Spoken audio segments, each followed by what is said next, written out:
Hello, everyone. This is Tarnished Bronze. And Patrick, what do we have going on today?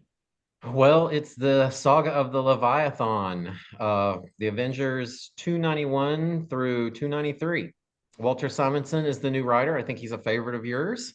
Yep, definitely. Big Walt. And we still have Big John Buscema on pencils. And this first splash page was absolutely epic, even though it does feature the loathsome toad, Dr. Druid. It's still pretty fucking cool. Yeah, it's I say that? it's astonishing. It's inked by Tom Palmer, so it's Big John Buscema, Big Walt Simonson, and Big Tom Palmer. They're all big. it's just big. It's just big. It's beautiful. And we I thought we were going to be in for a treat because we've got the Avengers written by Walt Simonson, and my first Walt Simonson is an as an artist on the X-Men Teen Titans special. So he does Ooh, a I have pretty that. good job on that. So have you read that one, I have Patrick? that. Yep. Okay, It's great. that may be coming down the pike soon Yeah, yeah. on the channel. Now, have you was this your first exposure to Walt Simonson, or had you seen him before? I know you're not that much of a Thor fan as such, but I am now. I wasn't at the time. I wasn't not a Thor fan, but I wasn't now. I kind of one of my favorites. And in fact, on my to buy list, I have a lot of the sort of newer stuff. And then I've also gone back and purchased a lot of trade paperbacks to yeah. just read entire stories. Like I have Ragnarok's, and I know Okay. I think I got you the Ribbich, Esad Ribbich Thor. yeah, Yeah, is very it good. Blood Brothers or something? I can't remember Yeah, his Thor and name. Loki. It Yeah, might it's actually be called Loki. Yeah, very yeah, it's good. one of the best sort of villain analyses that I've ever read. Why is Loki Loki? And yeah, it's so good. But yeah, and then since then I really got into Thor. I mean, I love Norse mythology since probably I was about 8 or 9. I mean, Okay. really into it, like Yeah, super yeah. nerd out. But I never super got into Thor. I and as you know, I didn't pay a lot of attention enough as I should have when I was a kid for creators. So probably was my first exposure to him.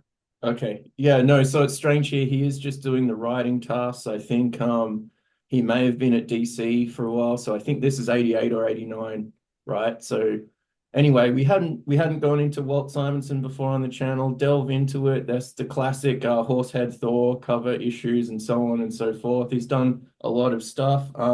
There's even an ad in here for Star Slammers, which is, I think, the new universe. And I don't know if you delved into that at all, No, Patrick. I've never even heard of it. I don't remember the ad. Yeah. Anyway, I think the less said about the new universe, the better. Although it did have some real heavy hitters, like John Byrne is doing it, Walt Simonson, Howard Chaykin has a little like saga in this weird. It's not the epic line, like it's not the adult readers line for Marvel. It's just what it is on the tin, the new universe. So anyway, I think everyone is cashing checks courtesy of that.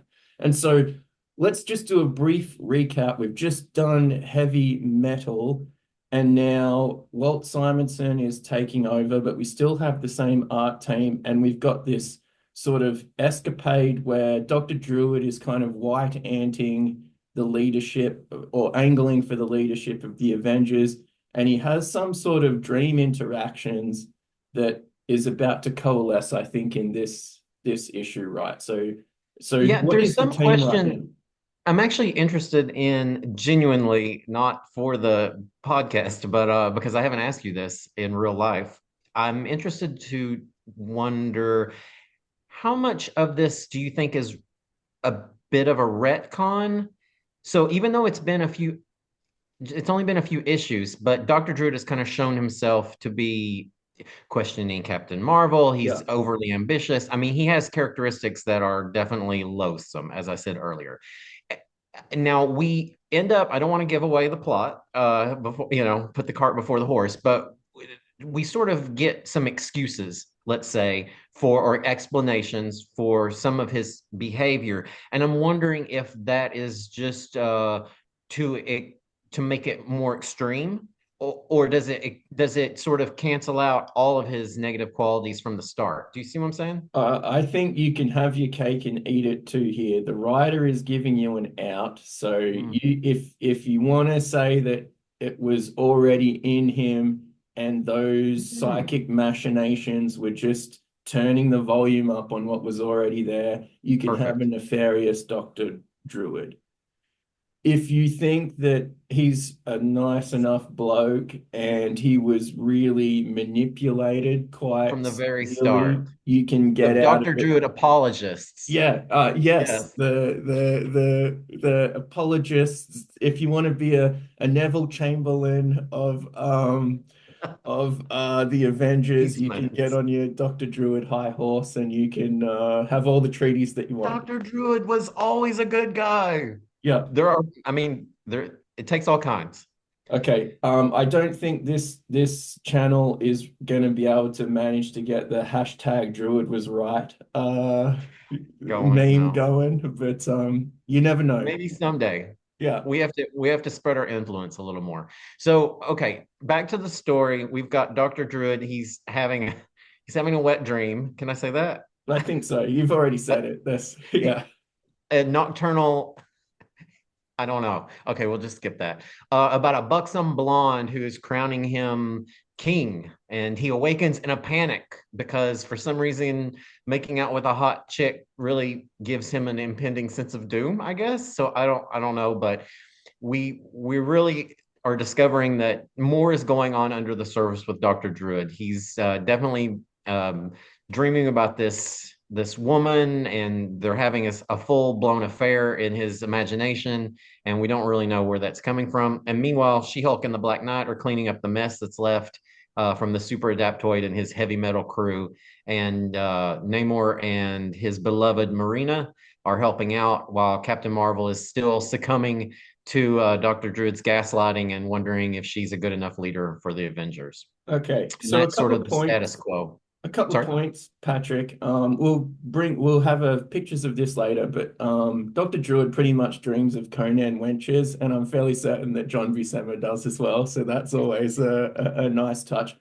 And I think here we have the influence of Justice League International in these interactions. So we're seeing like the Avengers just do like non-super, they got to tidy up their Yeah. base and whatnot. And so I really love this panel with She-Hulk and Black Knight. It's so cool. It reminds me of those Kevin Maguire Justice League International panels that I love so much. The interactions with the characters, the acting of the characters, and sad Dr. Druid on the beach with his cloak and his like pajamas and so on. It's And got to be it hot. just so, he just looks forlorn. I mean, if you're going to the beach and you've got a full-blown Gandalf outfit on, you're doing something with your life. And really, with that bald, head, he should probably have a hat on. Yeah, definitely. So the Avengers are just kind of tidying up after their heavy metal sort of adventures rather, and eventually they get invited to go to a party, right? Is that kind Yeah, of they're what going to happens? Lincoln Center to attend a party, and Dr. Druid has a funny little moment where he thinks he sees his dream girl, and he taps her on the shoulder, and she turns around and is a full-on Monet. Now, I don't know if you're familiar with that from the 1995, I think, movie Clueless, cult classic. Maybe it's just a classic. I don't think it's a cult classic. But definitely, Prince has turned on the ugly lights and he's realized, oh, this is not the woman I thought it was. So I just thought that was a cute little interaction. But really, what causes the story to go forward is that Marina goes feral. She turns rabid. She grabs a goldfish from a nearby aquarium tank and gobbles it down at the party at Lincoln Center, horrifying the guests and her fellow Avengers. Somewhat similar to one of my good friends, Travis from high school. Shout out, who I think the story goes ate a goldfish at our junior prom. I didn't see it, but that's what I heard happen. Anyway, she flees from the scene, as you can see here, and she's becoming even uglier, if that's possible. It's just so bizarre. It's so bizarre. I didn't want to capture it for the channel on the little stream here. It's too much. And animal cruelty is just not a good thing, so we can't really have that on the channel. I do notice that this is around about 35 years old, and Donald Trump is name checked here. Yes, I noticed that. Just very they actually said I think that it would be a karma party if he was involved, which is just kind of it's funny how the wheel turns in this life. And we've got some really good character moments. I do like how Thor is just still looking like the Thor just with a suit. So he's rocking out with his nice luxurious mane. She-Hulk looks pretty top notch. You know, they're all doing some great character stuff. And then I'm surprised that Namor wore clothes. Yeah, so out of character. And then he still wears them when he goes into the ocean there, which is also just out of I mean, but character. look at that jawline. I mean, any of Yeah. us would kill for that. I also thought it was interesting that, I mean, look, it's no secret. I'm not a fan of Marina. Sorry, people, leave your comments below.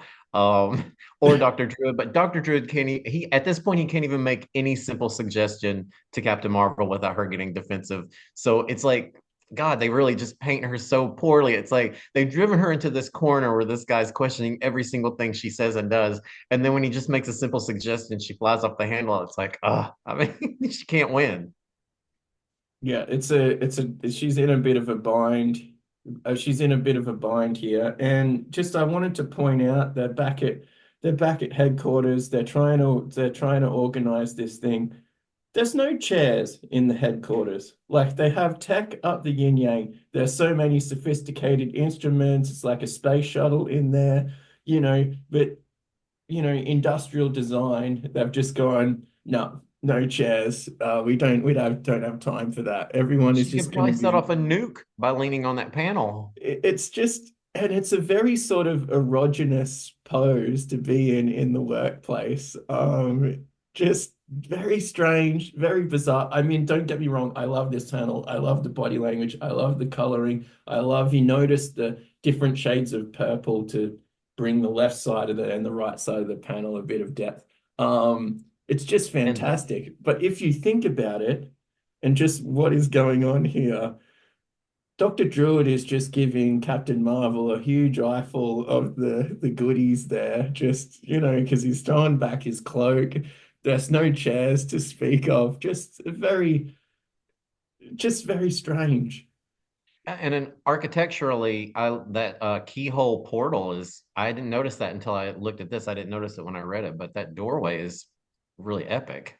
I mean, that is a Yeah, doorway, right? it is. Yeah, it's just corridor upon corridor upon corridor. It's a little bit like Doctor Who, like the cheap science fiction stuff. We'll just like film all this stuff in corridors.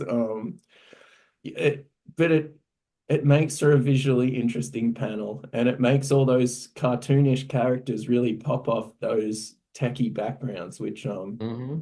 I think they've upped their game since Byrne and Austin. Everyone has decided, oh, we have to up our tech.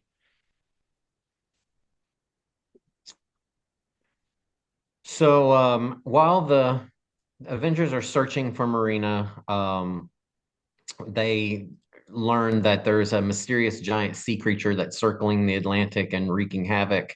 And so then they begin to look for that creature, which we're calling the Leviathan, a mile long sort of sea serpent. For some reason, as I mentioned, there's no mention of the Midgard serpent by Thor. I have no idea why. Like, is he copyright protected? Like, I know in his book the Midgar serpent is mentioned. I mean, this is a perfect time. And in the entire three-story arc, it's not mentioned because I put it in my notes every single time. Where's the Midgard serpent? So I just thought that was, again, a Norse mythology nerd. So I was like, why are we not having that reference? But yeah, the Avengers sort of realized at the end of this issue that the Leviathan, shocker, is Marina. It turned up right when Marina disappeared. They're both seagoing creatures, and Marina's heading west to destroy the Florida coastline, much to the chagrin of Donald Trump, who Yeah. probably already owns Mar-a-Lago, I'm guessing, in 1988. And Namor is intent on protecting her. So we've got a little bit of inter-team conflict that we're going to explore in the next issue. Nice. I thought this was a good start to this kind of thing. The design of the Leviathan is, we got to get these pages out. It's a little bit flat, but all the characters look great. I mean, and Simonson is giving us some good character moments, and I really love that Namor picture on the top right there. And so Thor's going to the bottom left, Namor's going to the top right. It's kind of a cool panel. Everyone is all in disarray because we're trying to find this Leviathan, right? So that kind of gives us a visual motif of like the Avengers don't know what's really happening. I think this is a pretty cool issue. I noticed that in this issue there's some trading card advertisements, which is I think the first time we get some of those in a comic, or one of the first times. They're going to explode pretty soon. And I also noticed that New England Comics, the comic shop, has an ad featuring the Tick. So the Tick will go on to be a great comic book and a great cartoon, and two live action shows, one starring someone from Seinfeld. So it's pretty amazing. But that right now is just the advertising sort of logo or icon of this New England comic shop, which is really cool. It's going to explode for the Tick pretty soon, so we'll keep you posted on these ads. And the last thing is GI Joe and X-Men back issues are just going through the roof. So I think in the last little batch of heavy metal episodes, they were slowly ticking up. Now I think all of those burn issues are in the $10, and they're only Wow. like 5 years old.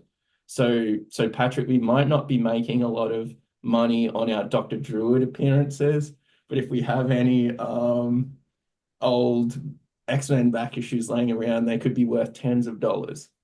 The problem is that I bought most of mine a few years after this. Yeah, late to the game. Sad. Yes, a little bit. Day So late, dollar short. so Um, now we are at I should mention, 292. I should mention Oh, there's a slight B plot in that where we're starting to see the Kangs. So oh, yes. we're getting a little bit of an introduction that the Kangs are around. We have a vast multitude of the Kangs, I think, right? So there's a variety of Kangs from different space times, and they're going around eliminating each other, obviously striving for superiority. But this is just a little tease for what's to come. So just wanted to mention that. It is going to hit pretty hard down the pike. And is that the first time we've seen Kangs plural, Patrick, in the Avengers or anywhere else? First time in for many years. He had been in the Avengers obviously a long time earlier, and then of course there was the I think Immortus and the Red Centurion, and so. But it's been a while for Kang. In fact, for me, this is 1988, so the only time I had seen Kang was Secret Wars when he was slumming with the Wrecking Crew.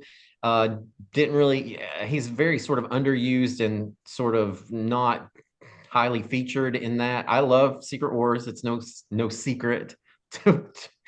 Pardon the pun. I know some people like to shit on it now, but I think it's great. But looking back and now having an appreciation for Kang from this storyline and others that I've gathered over the years, he's really criminally underused and sort of not respected in that, he's the master of time. So why is he? He's just a non-character in Secret Wars for the most part. And do they oblige to wear purple, time-based characters? Oh yeah, I don't Just, know. so here's a little Think, here's a little tidbit for you. We may be getting into some other purple time-based characters as we go down on this channel. But Patrick, is this the first time we've seen Kang and other Kangs? Or is like oh, that now that's okay, I yeah. didn't get that. Maybe so. I don't know for sure, but you know what? Maybe so, like varieties of Kangs. Now, like I said, when I name drop Immortus, like we have seen that Kang may have different personalities and characters through time. So, Kang in this time period is Immortus, I think, right? Kang in this time period, I feel like maybe Oh, I could be wrong. Someone can correct me, but maybe he had other alter egos. Ramatut, right? Wasn't he Yeah, also yeah. Kang? So, okay. So we've seen that. But in terms of, oh, here's a reptile Kang, here's a female Kang, here's Kang with a cloak, here's Kang with a long head. Like, I don't think that we had gotten into that yet. And I don't really know. I should have done more research, but I don't really know what sort of kicked off this alternate version. Maybe they're stealing from DC, right? Because Crisis was a few years before, and maybe or maybe it predates this. Like it's hard to know. There's so many comic books out there. So if somebody knows, correct me. Post a comment. The more hateful, the better, especially when it comes to Patrick. He thrives off that stuff. So yeah. I'm very sensitive, so be kind. Um, The holidays are a tough time for everyone. yeah, and if you have knowledge of the Kangs and whether they're actually the same person but in a different time stream and so on and so forth, that would be really cool. I'd be interested to know some of those other appearances if they're easy to I find. have to say, as a side note, I love variations on a theme. I love seeing the different kind of Kangs, and I love that. I've always liked that as a comic book reader, as just in fiction or TV, whatever, what have you. I love that trope. So yeah, I'm here for it. So you'll be enjoying the next six or so issues, I guess. Yes, exactly. And so here Oh, we another have. great splash page. I mean, he lives to. I mean, seriously, like it looks like he's gonna punch you in the face. So not only is he punching you in the face, but he's also yelling some Harry Potter spells, which is pretty amazing as well. Just so good, but still a prince, not actually an emperor. So I think it Imperious Rex is I think the wrong phrase. But nonetheless, like still fantastic. Just Harry Pottering it for all it's worth. He's Expelliarmusing whoever he's fighting. Just so amazing. Maybe if he had added sum in front of it, Okay, yeah. I took many years of Latin, then maybe it would make more sense. And Sum so, I am Imperius so did Rex. all that Latin pay off in your career, Patrick? Or You know what? Help me get a good scholarship, so I'll say okay, that. well there you I go. did good on it was for test taking purposes, so it served its purpose. I loved it. Also, shout out. I'm sure that my high school Latin teacher is probably watching this. Okay. Linda Boggs, love her. We're still in Okay. touch. Oh, that's good. That's good. It's not the journey or the destination that's important. It's the companions along the way. And if you keep some of them along the way, well, that's fantastic. So I promised early in the last issue that we would get to some of these Dr. Druid internal monologues. And so he's there just emoting for all he's So worth. Like there's still no chairs in the Avengers headquarters, but they are trying to track Mariana down or Mariana. I haven't like the Leviathan. Still haven't got the lingo or the name down for her. But once again, just like we're getting straight into the point, page 2, 3, 4, where we're straight kind of in there. So that's kind of good. yeah, She-Hulk's noting that, as I did in the previous issue, I wasn't sure if it was just a choice by the writers, but she's sa realizing that Dane Whitman, the Black Knight, is sort of seemingly more old-fashioned, and I just thought maybe the that Simonson was taking him back to his medieval roots. I don't know a whole lot about the character except that he was sort of from the Crusades time. But Stern was kind of writing him as just a modern day man in my estimation. I mean, he's trying to hit on the wasp and Yeah. wondering why he can't get lucky. And now he's sort of speaking more like a medieval knight, and She-Hulk's picking up on this. So I thought that was kind of interesting because I did in the previous they weren't very ham-handed, which I love that as an author. Let's string the readers along and not give everything on the silver platter. So I had kind of picked up on that, and I didn't know if it was going to be explained, but she's noticing it now too. Meanwhile, the other Avengers are wondering, is there some purpose, some unknowable purpose, Namor says, behind Marina's wanton destruction? And then when I read that, it reminded me of the end of the story because I'd read this before and I'd kind of forgotten how it resolved. And I was like, oh, yes, okay. And Captain Marvel is also wondering at what alien purpose she could have for all of this destruction. Why has she gone crazy and why is she destroying things? So I do enjoy how Simonson makes him a man out of time. You know, he gives him more of this personality, but nonetheless, he has excellent IT training and indeed is running the IT for the Avengers. So, That's I a mean, good he's a point. very adaptable crusader. I don't know if Richard the Lionheart and Saladin like were all that up with modern computing, but Black Knight is You think he just hit it with his sword? yeah, just so good. So that's why we love the Avengers. That's why we love comic books because we can have a guy who, for all intents and purposes, they're in these backroom meetings and the creator's like, oh, we've got to make this guy more medieval, we've got to make him more old-timey, more Renaissance. Oh, but he runs the computers of the Avengers, but that's something that we're not worried about. He flies the Quinjet. He's a Renaissance man from 500 years before the Renaissance. Yeah. No, it is very amazing. So Black Knight, I kind of like him. I used to think he was a bit silly in the Avengers, but in when there's less than 10 Avengers, well, actually when there's less than six Avengers, I think his personality comes out and he doesn't isn't such a Conan ripoff. So that's what I enjoy about this one. And just the detailing in this panel, really great. Like there's one, two, three, four, five people in this and all the full IT and no chairs, but still, we're getting there. This is The quite a amount of visually, perspective, yeah, visually interesting this issue. especially when you compare it to like old Silver Age comics, when it seems like depth and perspective was so much more difficult for the artists to achieve in the smaller panels. Yeah, Uh, yeah. it's really impressive because I read a lot of those old Legion ones, right? And the approach to the art is so different back then, especially with something that has a lot of scale like the Legion. So anyway, Yeah. I always notice that when I see these. So I think this is where you're getting at the alien purpose. They're kind of trying to figure out what Mariana is up to and so on. And like Drew would just like, does this guy look like someone who's straight out of a Flash Gordon villain? Like, Yeah, yeah. the merciless. Yeah, yeah, yeah, yeah. So once again, just full regalia on the beach, with his, secret symbols and so on, not having any fun. No. Just yeah, just He is bound and determined between his narcoleptic daydreaming that the Leviathan must be killed. yeah. He wants her dead, and he is not shy about trying to convince the Avengers that she should be murdered. And it's kind of struck me as weird because he's not been around that long. None of the Avengers agree with him, but they don't really condemn him. Like if we were in a group of friends, like say, I was at your birthday party and one of your friends was like, we should kill this person. I would, I maybe have like, what? Who is this? Like, what? How did they get here? What's going on? But they're kind of like, yeah, no, I don't think So so. so just slightly off topic, but does the Avengers have a sort of constitution, a list of their rules?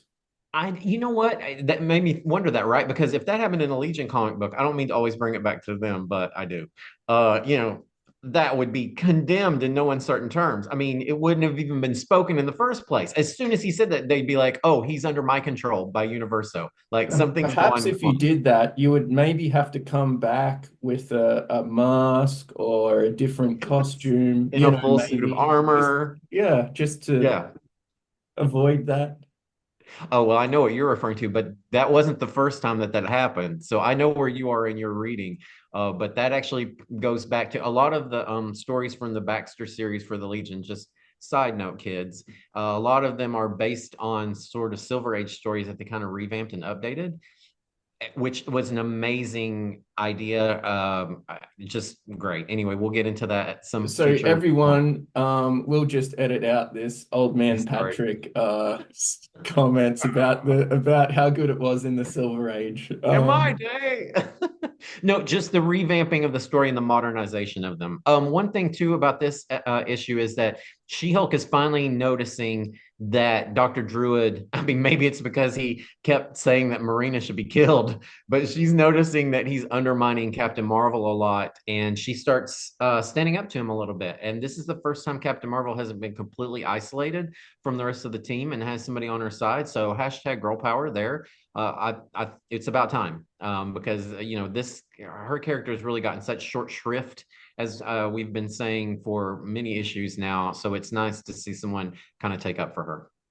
Okay, and it looks like we've edited out the bit where Dr. Druid is having his erotic dreams. So, Patrick, I'm posing to you, how many erotic dreams or erotic daydreams or erotic ideals is too many in a day? Is there a number that you want to put on that? Like double I figures, maybe? Scientifically, I feel that there's probably an inverse relation with that number and your age. Okay. Okay. So at 13, probably you can never get too much, right? 50 is enough. Yeah. Exactly. At When you're my 50, age, yeah. maybe it's the opposite. We'll just leave Okay. that. Now, so We'll just that's let it. that That's lay. that's the numerical aspect. So we're going to delve a bit deeper. So is there ever a bad time to be Oh, doing an erotic dream in one's day? oh, well, if you fall asleep at work, definitely that's not, yeah. I mean, it's bad enough if you're taking a nap at work. I would say that if you work at home, then maybe there's a little bit of leeway there, like a Okay. little wiggle room, if you will. Can we say wiggle room when I we're talking think about so. this? And so just as a general HR rule, if one was perhaps in a fight against a sea monster, say, is that the time when you would want to get one of these dreams going? Okay, that's a no. Yeah, Okay, no. so that I think they call that a hard no, right? Oh, also, yeah, yeah, there's another pun for you. Now, here's the thing. When you're advocating for one of your former teammates to be murdered by your current teammates, is that an acceptable time? Then maybe Definitely. Yeah. now we're getting some dicey territory here. Like, what exactly is going on with him erotically? It's a lot. Yeah, it's a lot. And So like you're always fond of saying, this is really giving us insight into the author's um, sort of peccadillos. yeah, I So think it keep that says in more mind. about the creators than what it does about Dr. Druid. Exactly. But this is a hell of a thing. So we're going to get into the climax. We're going to get into the climax here, and I'm in this.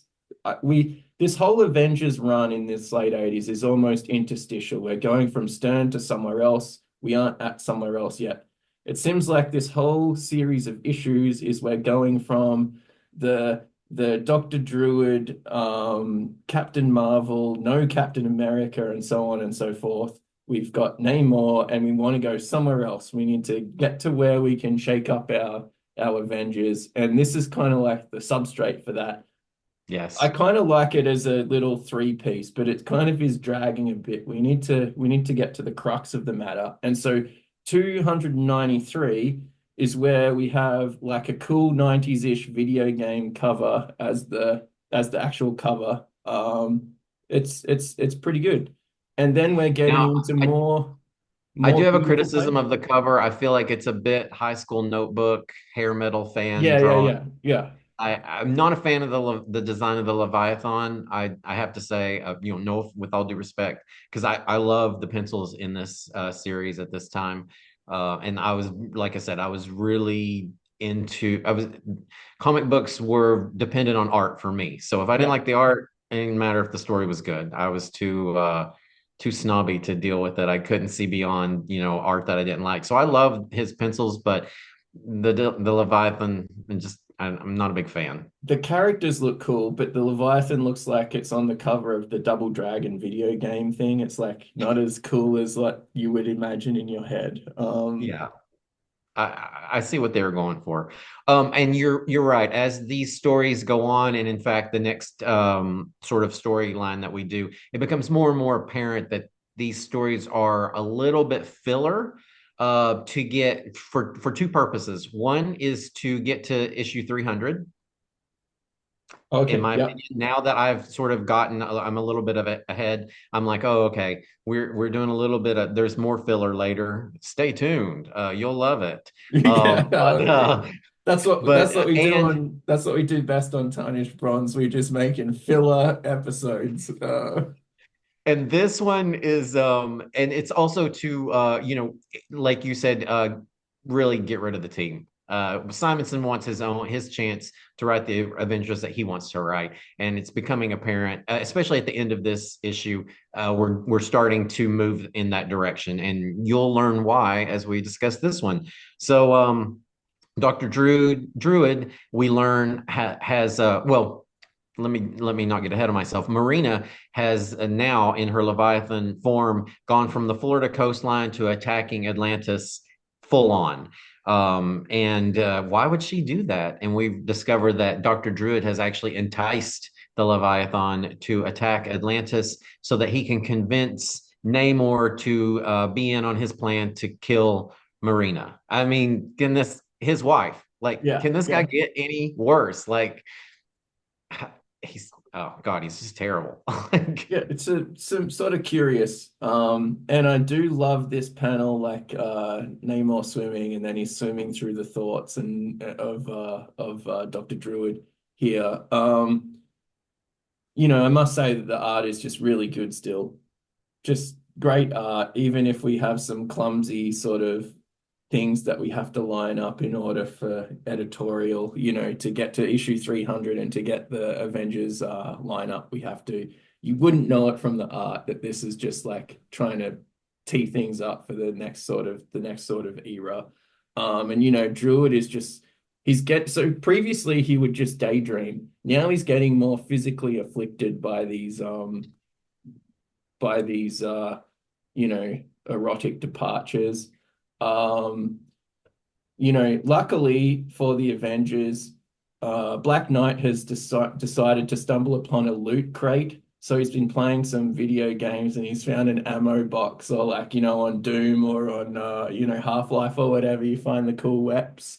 So he's got himself some, amazing military tech. So that's kind of good. Still no chairs, still lots of great stuff in the Avengers HQ, but this can I old-timey mention? wooden crate is just I was laying going to say, around can I it. mention that even though my walls are not covered with tech and buttons and gadgets and flashing lights, I actually have better storage than the Avengers. Yeah. So you're So not I just relying on a chest that came out of not an old wooden crate in this entire house. okay, well that's good. So Davy Jones's locker is not your storage mode of choice. No. But I do kind of like how I think we've seen it before on this too. They keep the sort of black and white art for the Avengers sort of TVs.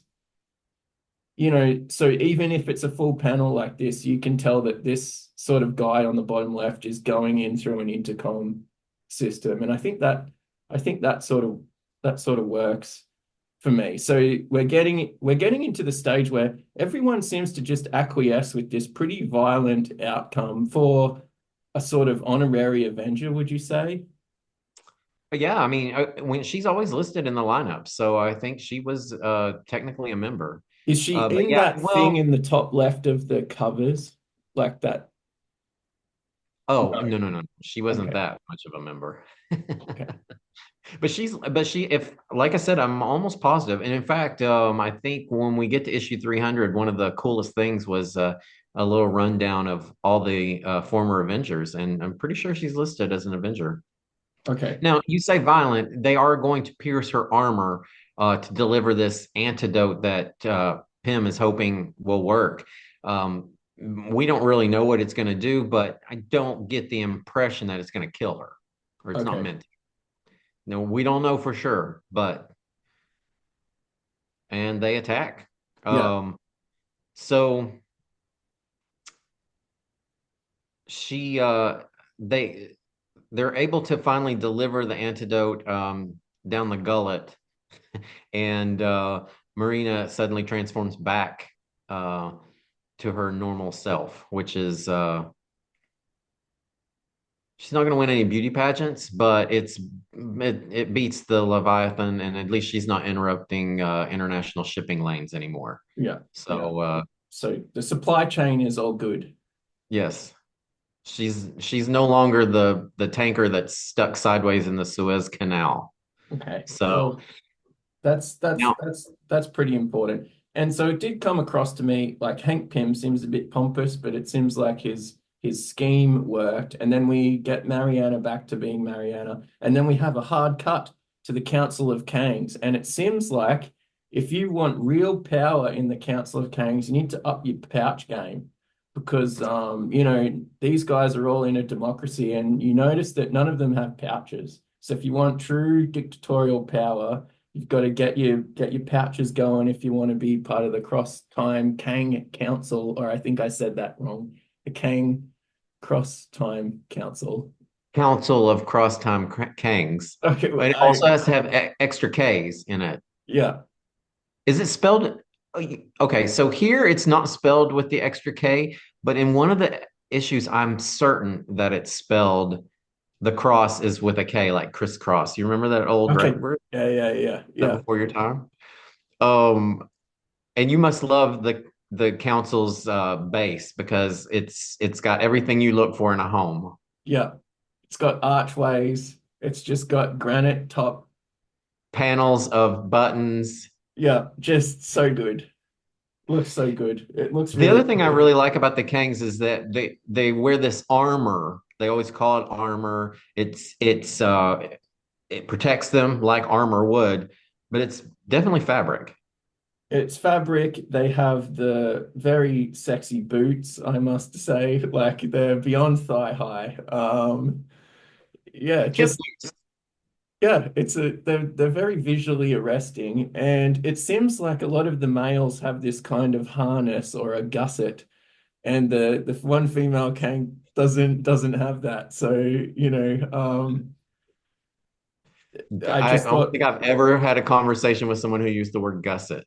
so that is a hell of a thing in tarnished bronze. We get into all sorts of fashion choices. And this will pay off down the pike. So I didn't want to belabor this too much, but I do like facial hair, Kang. I thought they were all meant to be identical, but this guy's just got like very arresting eyes and facial hair. You know, just some great sort of body language choices as well there. And we've got look, I'm trying to draw my own comic. This guy, John Buscema, is drawing people in masks with like their faces hidden and can do more emotion than I can, like, you know, in 15,000 hours of trying to get something to look emotive. Like just this panel of the female and the male Kang is just like so good. It's straight out of like Casablanca or one of these movie shots. Like just looks so good.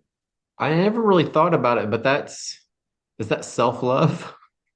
Yeah, although I did some delving into this, and this is later retcon to be some other character, like not a non Kang. So so Exactly. so But at this time, they think that they're the same being from different dimensions. So yeah, this is like really, that's self-esteem right there. yeah. So anyway, they'd be right up. Like at least Dr. Druid is dreaming about other people, maybe.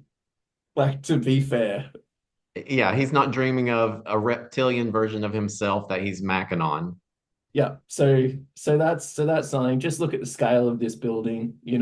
Really magnificent. So I guess we are digressing a little bit from the sort of climax of our main A story here, but I did want to insert these pictures just because they are sort of magnificent and they will build into this major next storyline where this cross-time Kang Council gets their moment in the sunshine and all these machinations behind the scenes.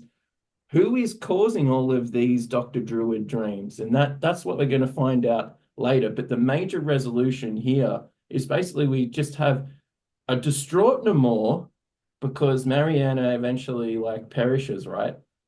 Well, she is back into her normal human-esque form, but then she suddenly transforms back into the Leviathan. So it's a very brief respite, and the Avengers are thrown right back into battling her. And in the course of the battle, Namor has finally had it, as many of us do around the holidays. He grabs the Black Knight's ebony blade and slices into her Leviathan form.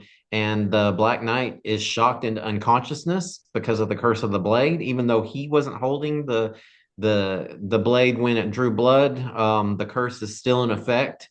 So he's suffering as well, and Marina is, we're told, mortally wounded.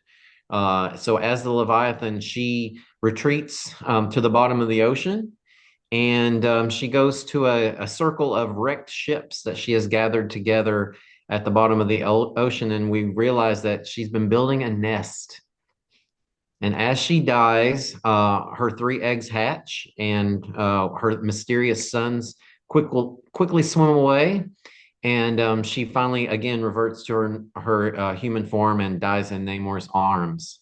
And although I'm not a fan of Marina, it was a poignant ending, and it was a sad way. I'm glad that she was removed from the series, but I do not relish her death. So, and it was Yeah, sad. it's pretty brutal. And does anything happen to those hatchlings? Like, are they a I do not thing? know. I wrote questions at the bottom of my notes, but I didn't really Google. I don't know if that information is really out there. I'm thinking that a lot of these plot points were probably just left dangling. Again, maybe, people probably know better than me. I do have other things that I'm interested in, and I am employed at this moment. So yeah, there's only so much research that I did, but yeah, I did wonder. I'm also wondering, is Namor the father? We don't know that for sure. Was she pregnant and then turned into Leviathan, or did she turn into Leviathan and then mated really quick? I honestly not sure. They don't really explain any of it, and as far as I know, I've never heard any of it mentioned again. I did a little bit of a dive. Can't find anything related to those Hatchlings. offspring, and I can't find if the male Leviathan is out there, or the Midgard serpent, perhaps. Oh, oh my God, I never even thought of it being the father. Yeah. So Patrick, you and I should perhaps make some bootleg Avengers Fanfic. comics starring the yeah. Who thought there would be Marina fanfic? Not me.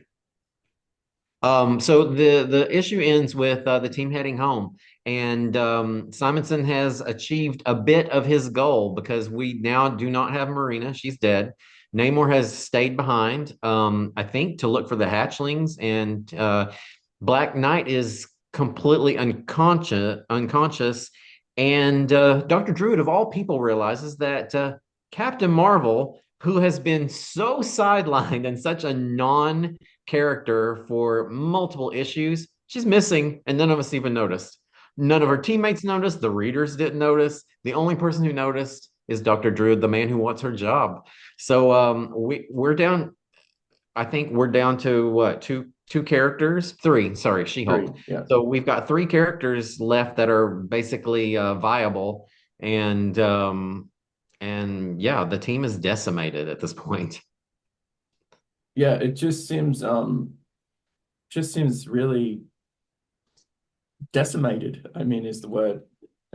Just Yeah. decimated. I know that comics are not just for boys. There's a whole bunch of comics for a female readership, or comics that happen to have a female readership. The Chris Claremont ones come to mind, Love and Rockets comes to mind, and Legion of Superheroes comes to mind.